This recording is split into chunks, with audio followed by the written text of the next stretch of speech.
Look, we're going to be stuck in this interregnum where the TikTok ban is coming. We expect something to happen to maybe mitigate that, but everything is up in the air.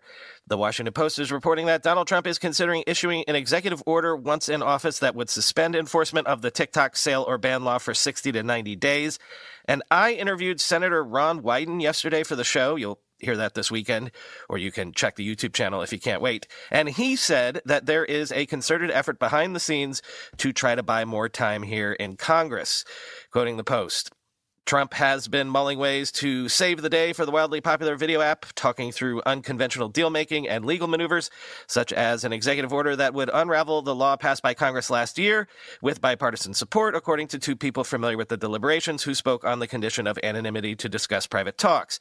Trump has expressed a keen interest in being seen as rescuing a platform on which he's been told he's widely admired, leading political aides and business allies to scramble for options that would allow him to deliver on his campaign promise to save TikTok, as he has said repeatedly on his more than 14 million follower TikTok account. The main question is how.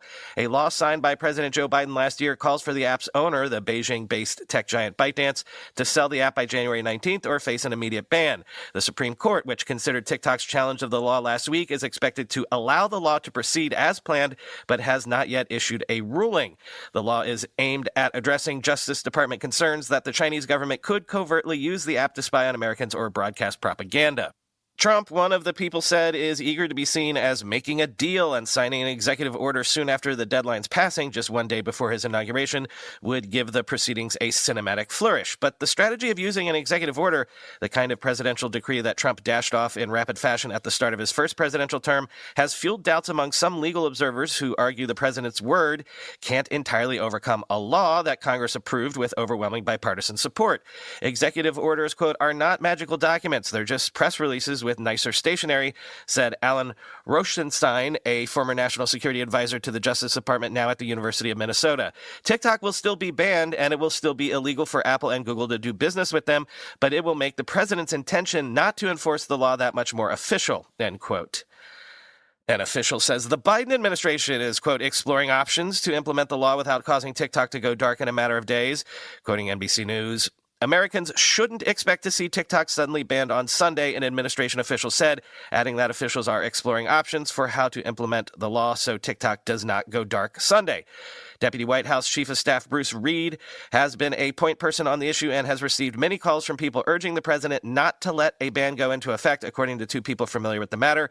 If the administration moves forward with any such plan, it would mean the popular apps going down would not define his last full day in office, and it would defer the issue to Donald Trump, who will be inaugurated Monday. Mike Waltz, Trump's incoming national security advisor, told Fox News on Wednesday that Trump is ready to intervene to preserve access to the Chinese-owned video app in the American marketplace.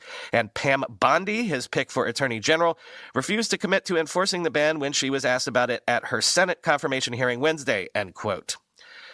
Meanwhile, sources say over 700,000 new users joined Xiaohongshu, or Red Note, in just the past few days. Sensor Tower says the app's U.S. downloads were up more than 200% year-on-year this week.